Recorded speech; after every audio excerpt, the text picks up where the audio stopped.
how did you and Chris initially meet? Well, we met, I believe it was 1980, the late part of 1983. I was playing in a band called Nothing Fancy, and we split up. And in between times, there was another local band called the Mack Band, and they were added a guitar player to the band, so they called me. And so we got that band together where we needed a drummer. So back in those days, we didn't have YouTube or anything like that. So any musician that was looking to get in a band, you would put an ad in a local music store, laundromat, the flyer, you know, and all that. So we found Chris's number.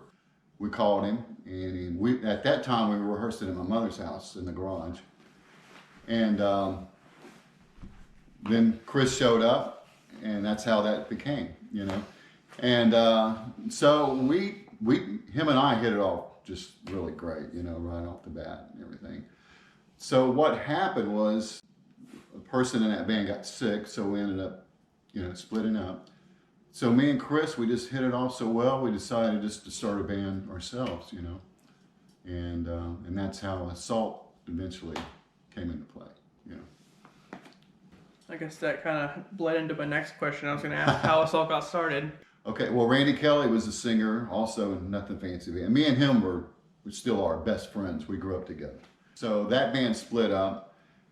So we got Randy to sing, lead singer. And back then he had that cool kind of Bob Seger look and everything. It was like perfect. So everything was great. But at that time, Southern rock was kind of just going on the back burner a little bit, because you had Van Halen and all that kicking in with the more heavier rock, you know what I mean? So all the musicians back then, you know, we're just all trying to find our way and everything. So we decided to go more rock at that time, you know what I mean? And Randy was still wanting to do country and Southern rock, kind of hang there. So we decided to go in a different direction, and that's how we got Paul, the lead singer, because he was more of a rock type singer, and so he fit in perfect as well, you know. And Randy, he started doing country and some Southern rock with another band. So anyway, we got Paul in the band, and we had Paul Alonzo, Rafe, known as Taz, me on lead guitar, and Chris Kidd on drums, and that was the Assault band. Did I send you the photos I have of y'all? Because you guys did some like promotional stuff. Yeah, I got some of those photos as well. I got the roll actually. Oh, dude, I'd love to see it. Oh yeah, you can have anything off of it if you want. So. I've got two in particular. They're both with Paul. The only thing I have with Randy is a video. I don't have any photos of him. But yeah, Randy, that was with my sister was singing. That's when we had, you know, that band. Okay. So she was the lead singer, female singer, and of course Randy sang. And they just kind of switched off, you know, did. Because I remember I was watching that video because I was trying to upload it with it being clear, you know. Yes. It was hard because it came off a VHS to a disc, I and mean, then if we would have had the technology back then. Oh my gosh, can you imagine? Even a phone would have done a better job than that. Oh yeah, and she was a really good singer. Yeah. You know? In fact, I just talked to her last night. We were actually talking about that. So. Oh, I've got it. I can try to clean it up and send it to you so she can see it. Yeah, I've got a version of that, but it's all muddy and everything. So, but anywho. Was there a genre in particular that influenced the music you guys played in Assault? Well, you kind of already answered that. Kind of answered that, but you know, we all grew up in the same kind of thing. You know, you got to remember you had Leonard Skinner, the Outlaws, the Allman Brothers, and then you had your Grand Funk and all these other rock bands, Bad Company. We kind of grew in that. Then Van Halen kind of came in, and that kind of created the more heavier rock, and glam rock kind of came in. So we have all of those influences that just, you know, evolved into the kind of rock band we were. And that was the case with a lot of bands at that time, you know. I was trying to think of what to call it. I was like, is it hair metal? No. Well, hair metal came a little later, you know, like with Poison and Motley Crue and all that. What happened was Van Halen, they were kind of flashy. Mm-hmm. But, and they got a little hair metal-ish, you know, with David Lee Roth with his flashy hairspray and all that stuff. But kind of turned into the hair metal bands, you know, evolved into that as well. So what would you say the local music scene was like in Tampa in the 1980s? Man, it was just awesome. It was really awesome. What was really cool, there was so many clubs you could just go to, and there was a band at every club, and that was just the theme of Tampa Bay. I mean, we dominated it. I mean, all the musicians, nothing like now, you know. You had the killer rock stations that promoted the bands and nightclubs, and it was just, you know, me and Chris, oh God, we so many memories of just going out, and even outside of playing, just going out checking out the other bands, you know, picking up all the girls. That's the overall like vibe I've been getting from everybody. Yeah, it always rotates back to that. Well, that's how it kind of was, you know. It was a fun time, though. You know, it was just very,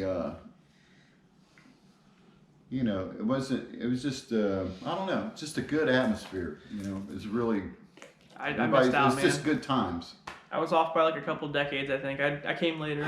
You know, and so I wish we could go back, but I don't know. Hey, you got good memories from that. That's all that matters. Got great memories, you know. I cherish them, you know. So you remember my mom? Yes. And okay, she wrote She's a song. good singer herself, you know, Yeah. your mom. You know, they put a music video out. She did. I heard. I wanted to see it. I haven't seen it. It's on YouTube. I can show it. Actually, I played guitar on one of her songs. That's what I'm getting at. Oh, okay. So she wrote a song called "Stage Light Lover." I remember that now. Okay, and they re-recorded it in 2001. Her and my dad got with this guy named Rennie. They got like top 10 in the Tampa charts for like early 2000s for a while. Right. It spawned a music video. You and him initially came up with like the song or something, or like at least like the music for it. You know, I can't remember, to be honest with you. You'd have to ask Dewey, but I think from what I remember, I could be wrong. Her and Chris came over to my house. She had the idea, the words, and I sit on the couch. She came up with a rhythm just to go with what she was singing. It seemed like I remember something like that. Then I, you know, played some lead guitar over or something. I remember doing or something. I can't remember exactly, but I think it was kind of that way. Is there a recording of this? And he says there's like some kind of cassette tape maybe somewhere. I might have a cassette in the archive somewhere. I have to dig through my old stuff. There might be something of us. What would you say? What would you say makes Chris Kidd stand out from other drummers? Oh wow, he's really dedicated. You know what I mean? And he's committed to his art. You know, as a person. You know, and he's just a good person. As far as like a brother, you know what I mean? You know, like a lot of drummers are kind of really high-strung, hyper, and all that. Chris is not really that way. He's more kind of laid back. He's a perfectionist. That's what I would say. You know, he really. It's important to him to you know, he's detailed with hi-hats and stuff like that, and that's really what I like about him too. As far as some drummers aren't as quite as detailed, and you know, he's just an awesome drummer. Period. He's very versatile. I'll throw that in. Some drummers are just only good at rock, which is fine. You know, it's fantastic. But you could throw anything at him, and he can just throw it right back. That's another thing good. It's very versatile, I would say. Do you have a favorite memory of a gig, or maybe a time that sticks out from your years of playing with him? Oh man, we got so many. You know, it was so long ago, but I can just remember anywhere we played or me and Chris hung out, we just always had a good time. Just, you know, I could think of certain things that happened in the bars, certain crazy people, you know, in the bars and stuff like that. I can't really pinpoint. I do recall we played at Crackers, and that's a bar that was in, I don't know if it's still there, in Tampa. And I think it was New Year's Eve we played there. And I just remember that gig was we just were all up there doing the countdown, and just a great night, you know, nothing really too crazy. And, you know, I could tell you some, you know, a lot of other type stories and stuff. But as far as me and him, we just had a good time, you know. You could play with Chris again. Would you want to revive Assault or start something completely new? Something completely new, for sure. Yeah. I mean, I wouldn't mind jamming with the other guys again, don't get me wrong with that. It's just maybe start something new and see how that goes, you know? Keep those memories and see what we can create doing this or something, you know what I mean? So you'd be willing to... Because we're all even more seasoned, you know what I mean? Yeah. You know what I'm saying? So, what, you know? You could, yeah, well, that could be even like a new combination of people, you know? Oh, exactly. Yeah. Just a whole different band or whatever, you know what I mean? So... yeah. That's the cool thing about it, coming back together like full circle. Yes. Did I tell you about the thing I want to do next year? Oh, no. I was like, what if I got people together Mm-hmm. to do like a venue, like a 1-day venue where I bring all these people together that I've been talking Just to. do like a jam or something? Just a jam, nothing serious, but maybe get it catered and get some barbecue or something. Oh, man. Yeah, just, like in next summer or something like that? Yeah. They just find like a good venue that has like a stage and that would be great. everybody bring their families and stuff and hang out. Oh, that would be friggin' awesome. I've already got a name, and it sounds kind of conceited a little bit, but Kidapalooza. Nothing wrong with that. I don't know. There's nothing wrong with that. I've been working on something, but I don't know if everybody be on board. But I think it'd be cool. I'm on board with it.